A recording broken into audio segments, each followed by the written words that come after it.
ஓம் நம சிவாய. அதற்கு அனுசுயை கங்கையை பணிந்து, தாயே, எனக்கு தண்ணீர் வேண்டும் என்றாள். அதற்கு கங்கை, உன் கையால் சிறு குழி ஒன்றை தோண்டுவாயின் அங்கே நான் ஜலம் கொடுப்பேன் என்று கூற, அனுசுயை அவ்வாறே தோண்ட ஜலத்தாரை தோன்றியது.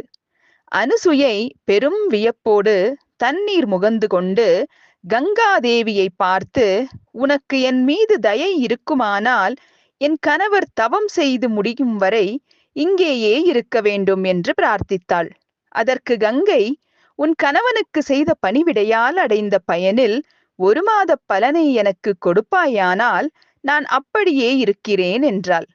அனுசுயை அப்படியே தந்தேன் என்று தத்தம் செய்து தண்ணீரை எடுத்துக்கொண்டு தன் கணவனிடம் கொடுத்து அவர் முன்பு நின்றாள். அத்திரி முனிவர் முறைப்படி ஆசமனம் செய்து தாகம் தீர்ந்து மிகவும் மகிழ்ந்து, பெண்ணே, நான் தினமும் பானம் செய்யும் ஜலம் அல்லவே இது, இது சிறப்பாக இருக்கிறதே என்று கூறி நாற்புறமும் சுற்றி பார்த்தார்.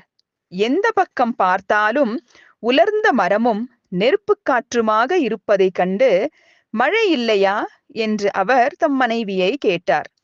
ஆம், மழை இல்லை என்று அனுசுயை கூறினாள். மழை இல்லை என்றால் இப்பொழுது எங்கிருந்து தண்ணீர் கொண்டு வந்தாய் என்று முனிவர் கேட்டார். தண்ணீர் வந்த விதத்தை சொன்னால் தற்புகழ்ச்சி ஆகும், சொல்லாவிட்டால் குற்றம் வரும் என்பதால் அனுசுயை சிறிது நேரம் யோசித்தாள். அத்திரி முனிவர் 2வது முறையும் 3வது முறையும் கேட்டார். அதற்கு அவள், சுவாமி, நான் உண்மையை சொல்கிறேன். தங்களுக்கு பணிவிடை செய்த பயனாலும் சிவபூஜை செய்த பலத்தாலும் கங்காதேவியே இங்கு வந்திருக்கிறாள். அந்த ஜலத்தையே உங்களுக்கு கொண்டு வந்து கொடுத்தேன் என்றாள். அதை கேட்டதும் அத்திரி முனிவர், பெண்ணே, நீ சொல்வது உண்மையா? உண்மை என்று நம்ப முடியவில்லை. யோகியருக்கும் தேவர்களுக்கும் அசாத்தியமான காரியம் உனக்கு எப்படி கைகூடும்? கங்கையை நான் என் கண்ணெதிரே கண்டாலொழிய நம்ப மாட்டேன். கங்கையை கண்டால்தான் நம்புவேன் என்றார். நாதா, தாங்கள் என்னுடன் வந்தால் காண்பிக்கிறேன் என்று கங்கை தோன்றிய இடத்துக்கு அவரை அழைத்து கொண்டு அனுசுயை போனாள்.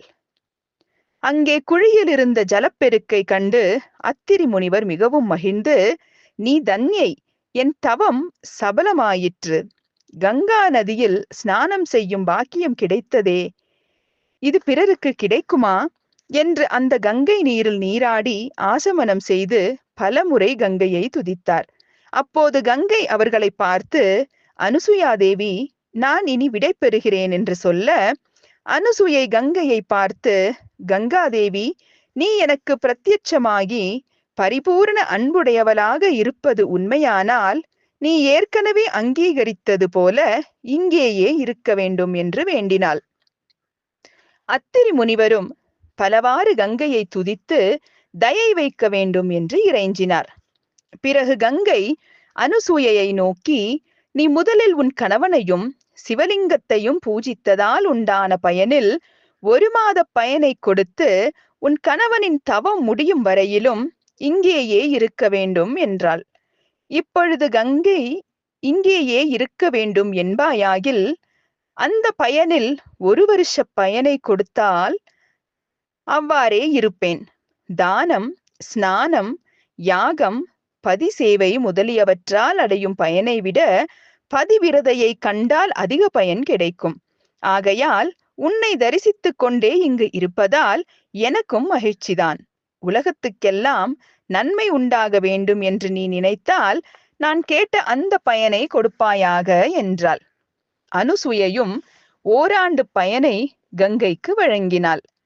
பொன், சந்தனம், கரும்பு இந்த 3ம் தான் துயருற்றாலும் பிறருக்கு பயனளிப்பது போல கஷ்டப்பட்டு தேடிய புண்ணியத்தை உலக நன்மையை உத்தேசித்து அனுசுயை தன் புண்ணிய பயனை கங்கைக்கு கொடுத்து விட்டாள்.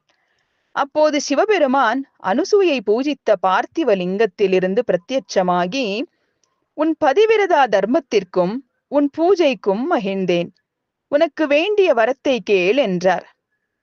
5 திருமுகங்களுடன் பிரத்யட்சமாகவே சிவபெருமானை அத்திரி முனிவரும் அனுசுயா தேவியும் வணங்கி வழிபட்டு தேவரீரும் ஜெகன்மாதாவாகிய கங்காதேவியும் ஆகிய இருவருக்கும் எங்கள் மீது தயை இருக்குமானால் எப்போதும் இங்கேயே எழுந்தருளியிருந்து உலகத்திற்கு நன்மை செய்து அருள் புரிய வேண்டும் என்று பிரார்த்தித்தார்கள். சிவபெருமானும் கங்கையும் அவ்வாறே அங்கீகரித்தனர். சிவபெருமான் அத்திரீஸ்வரர் என்ற பெயரால் சகலருக்கும் நன்மை செய்ய அங்கேயே கோயில் கொண்டார். கங்கையும் தன் சகோதரியாகிய பார்வதி தேவியுடன் அங்கேயே இருக்கிறாள். அது முதல் அவ்விடத்தில் குறைவு இல்லாமல் கங்காஜலம் எக்காலத்துக்கும் விளங்கி வருகிறது.